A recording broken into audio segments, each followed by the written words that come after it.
Let's talk about music. Alright. One of my favorite bands is U2. They used to not be, but they are now. I used not to get it. I didn't see the world they were singing about. Love and pain and caring. Only in a few instances, like With or Without You, could I relate or understand. That was the song I saw right before I OD'd because my relationship was so fucked up. I could barely see the things they were singing about in a few of my friends, and I could believe it in theory, but my true expression didn't see it at all. I can see a different thing in U2's music now, and it has nothing to do with how it's performed or what the people are wearing. There's just a different feel in the music. I think their Song 1 is one of the greatest songs ever written. Now I can see and understand why people were into U2 years ago. U2 never had a song like One in a Million. My opinion is, the majority of the public can't be trusted with that song. It inspires thoughts and reactions that cause people to have to deal with their own feelings on racism, prejudice and sexuality. But Axl Rose said faggots and niggers. So have a lot of other people. Yeah, but it's real easy to feel self-righteous and point the finger at you.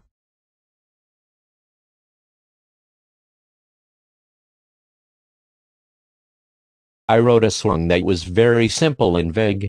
That was the type of painting I was painting for myself, because that's how I write songs. Try going to a museum and not seeing paintings that depict pain and suffering and confusion. I think I showed that quite well from where I was at.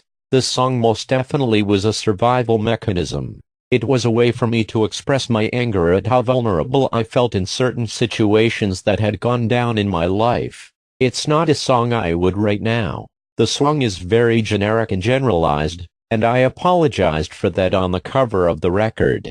Going back and reading it, it wasn't the best apology, but, at the time, it was the best apology I could make. Given all of the static that's come out of One in a Million, do you ever regret having shared it with the world? I'm on a fence with that song. It's a very powerful song. I feel, as far as artistic freedom and my responsibility to those beliefs, that the song should exist. That's the only reason I haven't pulled it off the shelves. Freedom and creativity should never be stifled. Had I known that people were going to get hurt because of this song, then I would have been wrong in thinking that the public could handle it.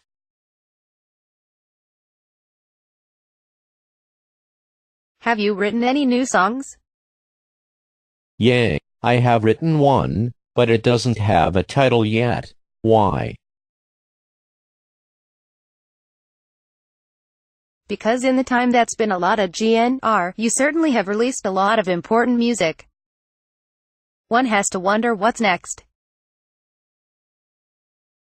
What's next is, I would like to have a cleaner, more focused expression. We have pretty much stayed within the parameters of rock and roll music as we know it. I'd like to see if we could add anything to GNR, possibly bring in a new element that hasn't been there before. Guns N' Roses is not just me. There are other members in this band, and everyone's growing. There was a certain focus we all wanted to keep for Illusion 1 and 2, but when I did my world, everyone dug it and wanted it on the record. By the next record I think we can branch out a lot further. I would like to move in a direction where I'm more in touch with life and love but still remain as strong in terms of exposing ourselves as GNR has always been. I don't feel now like I did when I wrote Estranged. I'm not as bummed out as I was then. I have grown past that. Most bands tend to shy away from the honesty and pain that come out in your songs, especially the ones dealing with your relationships. It's not very macho to be hurt. It's about facing your pain, And not too many people want to do that. That's pretty normal. I resist and fight endlessly to avoid having to expose certain parts of myself to myself. When people read that you're in therapy and working on your problems, those terms are pretty vague. Do you want to explain them? I'm continuously learning that when I get depressed there may be a reason for it that I'm not aware of. It could be something that happened a long time ago, and I have carried a base thought ever since. That base thought hasn't been exposed since it happened, and it's never been healed. I buried it so deep that I don't even know it's there. I can talk about life and love and happiness, but beneath that there is some ugly thought, or hatred, or fear, or hurt. Something I'm still acting on. By going back slowly. How?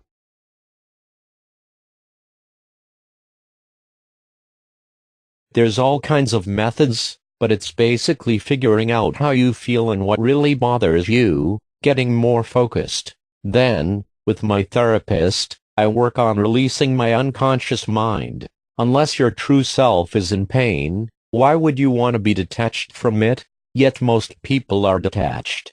Who knows how to go back and heal their own pain? Having help and being able to accept it is a lot stronger and sometimes easier. Sometimes it's harder though.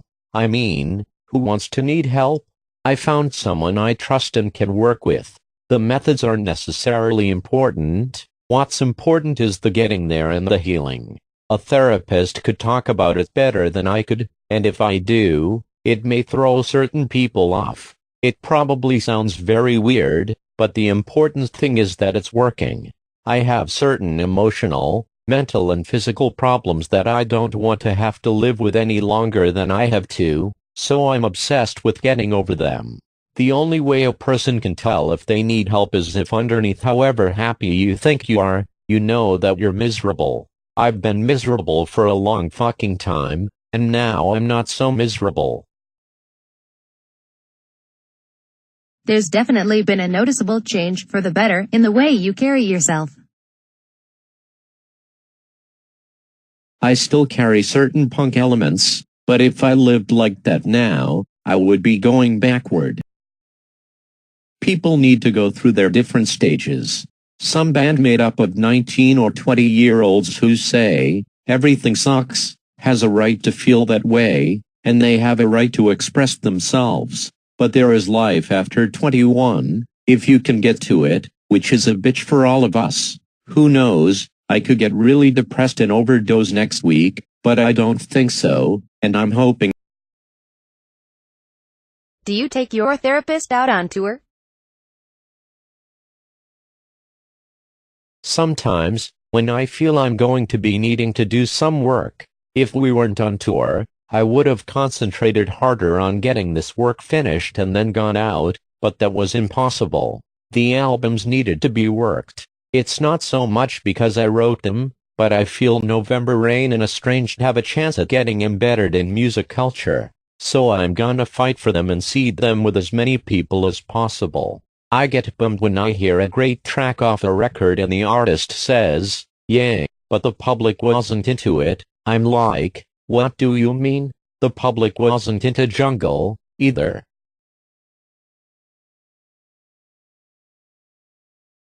The public was into Welcome to the Jungle.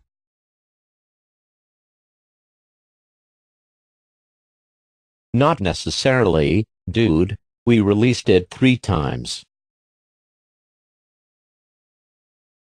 I remember when I was living with Duff, having to wait until 300 m to see the video because MTV wasn't really pushing it.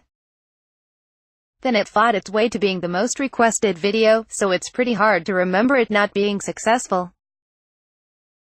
Well, it wasn't. Check it out, Fear is playing on the 13th. I was watching them in the decline of Western civilization, and people think I'm homophobic. I was going, man, if they were out now, and the world knew about them, they would be destroyed.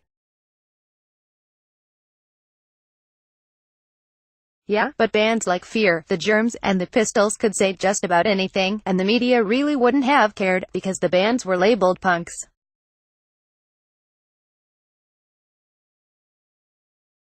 When I was living in Indiana, I was labeled a punk rocker. When I moved to LA, the punks called me a hippie and didn't want anything to do with me. The Hollywood rock scene was a war zone back then. I tried out for a punk band and didn't make it because they said I sounded like Robert Plant. I was bummed because I thought I had a gig and really liked the music. Dude, I'm building a robot. What?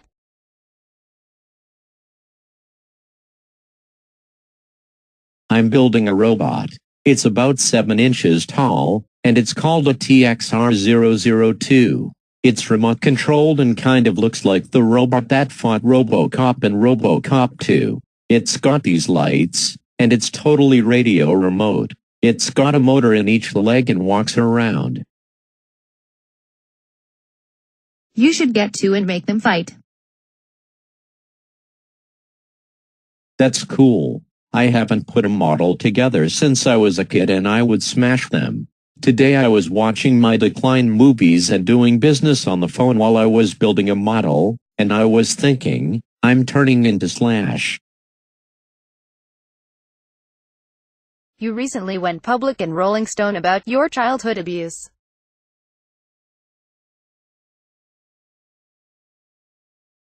I definitely get my share of sticks and stones and rocks and stabs from people trying to bait me into something for whatever reasons.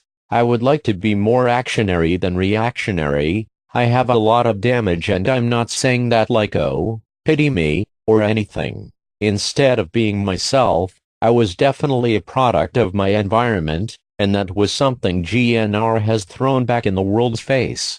You don't like us? Fuck you. You helped create us. Your ways of doing things helped make sure we exist the way we are. We didn't have a choice to exist any other way. When you feed someone shit, and they have the balls to tell you what it tastes like, most people have a problem with that. As a child I was beaten a lot. People can't handle a troubled child who doesn't know how to accept help. What do you mean by that? If a kid's being beaten, and someone offers help, and the kid goes off, a lot of the time the punishment is just compounded. Instead of helping him and trying to break through to him, it's like, no, you are going to work on your problems right now. Do you understand me? That doesn't work. Shut up, sit down. Commands are outdated if you are trying to help someone heal. I was brainwashed in a Pentecostal church. I'm not against churches or religion, but I do believe, like I said in Garden of Eden, that most organized religions make a mockery of humanity.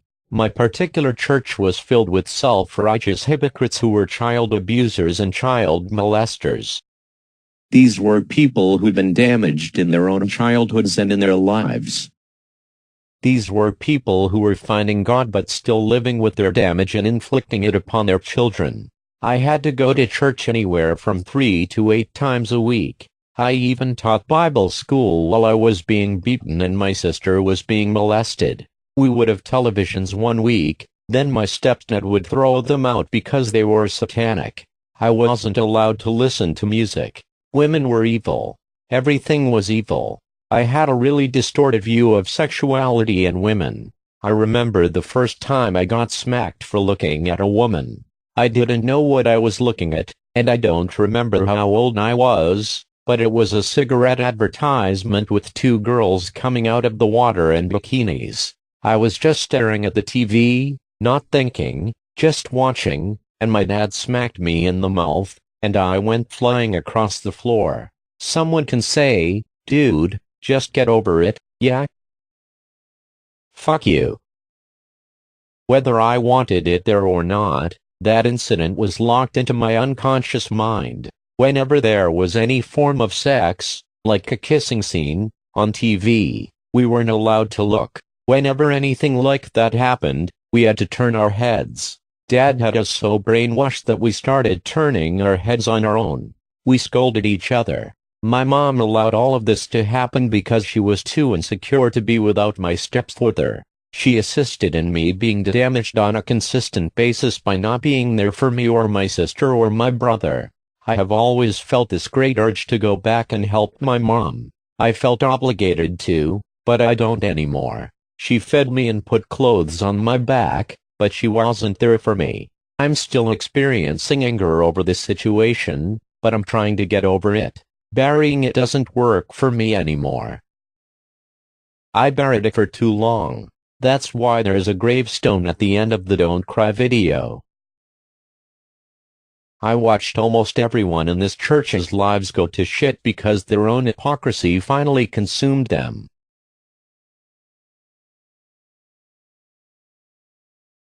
What effect did this have on the kids?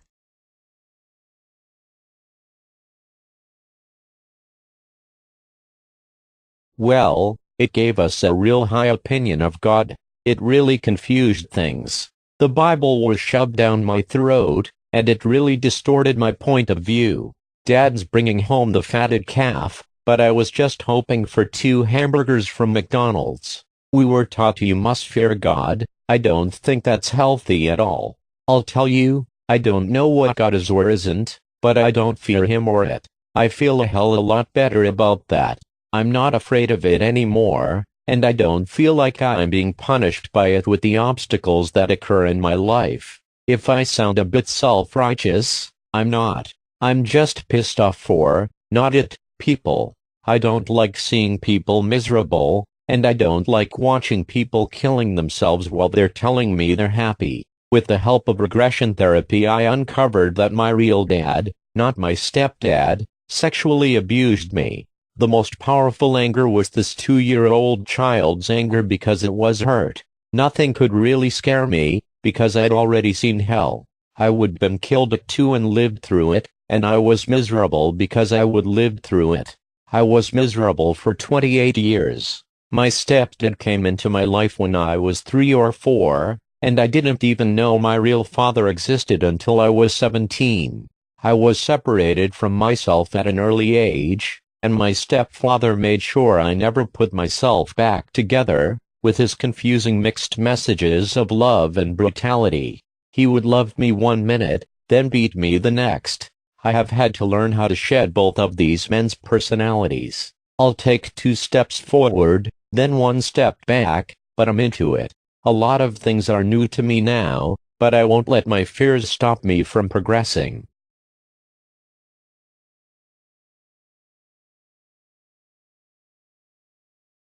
How do you think your childhood traumas affected your adult sexuality?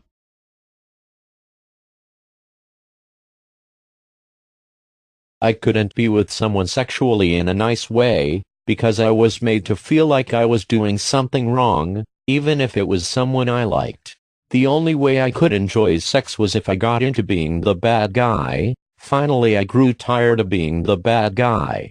I love this person I'm with. Why do I have to always maintain a low level of self-esteem in order to feel alright? I don't feel alright feeling like a piece of shit, and I don't want to be a fucking piece of shit. Even though it was put into my head years ago, by reading up on abuse and doing the work I'm doing, I've found out that's how it works. It's a real weird thing to have to deal with. You know, I'm grown up now. That was a long time ago. I'm supposed to have gotten past that. Yeah, maybe.